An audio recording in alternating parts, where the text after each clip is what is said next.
Devin Pike with the Dallas International Film Festival. Again, a phenomenal slate of films in the narrative competition. One of them, Copenhagen, is a travelogue that takes unexpected twists and turns through the streets and hillsides of Copenhagen, where a gentleman is trying to find his family's roots and befriends a traveler along the way. It's a journey of discovery, it's an unexpected romance, and it's a lot of intrigue from a familial level as well. Mauro Mueller is here. I just butchered your name, Mauro. I apologize for that. Mr. Mueller, welcome to the festival. Thanks for bringing this film to Dallas. Thanks for having us. Talk a little bit about Mark Rosso's approach to building this film, because it takes a lot of unexpected twists and turns. There are secrets on the families of both sides of the main characters. There's a massive reveal in the third act. There's a lot of really deep character movements in this. Talk a little bit about the development of the film. Sure. Mark had this story in mind for a long time. He's married to a Danish woman, so there is a connection to Copenhagen and Denmark in general. And he wrote the script the first time at Columbia University, where we both studied, and developed it there, then talked with me whether we want to do it on a proper way and applying for like film funding in Canada or Denmark. And we both decided we don't want to wait that long and just actually do it on a low budget and just kind of jump in there indie style. You say it's on a low budget. With the backdrop of Denmark, it almost adds so much production value in and of itself. Were there any issues with shooting in the countryside and on roadsides and so forth on a lower budget? No, actually not. Most of the time, people don't shoot low budget in Denmark. But the people were very open and just opened up their houses, or we had a lot of like bars or restaurants, the hotels. We just walked in there and asked for favors. And they were very willing to lend their beautiful locations to us. Talk a little bit about the casting process. The film doesn't work if you don't have two leads that aren't as magnetic as your lead characters are. Talk a little about the process on casting it. Sure, we had a casting director in New York and one in Copenhagen. It was very important for us to immediately get a casting director, because in Denmark we didn't know anyone. So it was like those two, basically like two ways casting. In Denmark, we just did a very normal casting where we reached out through the casting director, through like 5-6 young girls, and we had them come in. And unlike in the US, it was more like a callback. We had 45 minutes to work with each one of those 5 actresses. And then when we saw Frederike, it was pretty clear that we wanted to work with her. She just had such an energy in the room.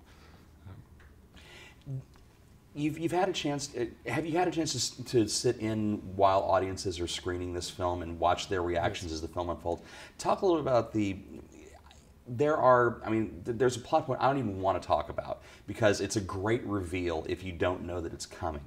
And I'm curious if you see audiences, just react either really, really positively or really, really negatively to the different movements, because all the secrets that are revealed through the man's search for his past and his roots in Denmark. Well, our approach was basically like, even though it's difficult at the beginning to identify with the main characters with Willem, because he's kind of a dick. Excuse me. We're all but nevertheless, we felt like it was important to that the audience goes on that journey with him. So that we're almost at that point when the reveal comes at his place emotionally. And from the audience reaction, I think like we achieved that pretty nicely, because people are surprised. And yeah. You'll notice I'm dancing around a plot point on this, and I can't stress this enough. Don't read about this movie. Just go and see it, because if you don't know bits and bobs about it, if you just treat it as a travelogue and watch the journey as both of the main characters undertake it and the friendship that forms around them, you'll be absolutely pleasantly surprised. So my apologies for dancing around it. I don't want to spoil your experience for it as well.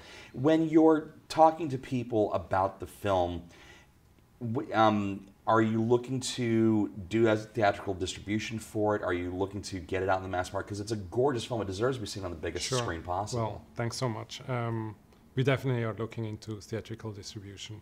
That's our goal. We wanted to have a certain. I mean, we feel like it should be seen on the big screen and not just on the small. So we're trying, to do that.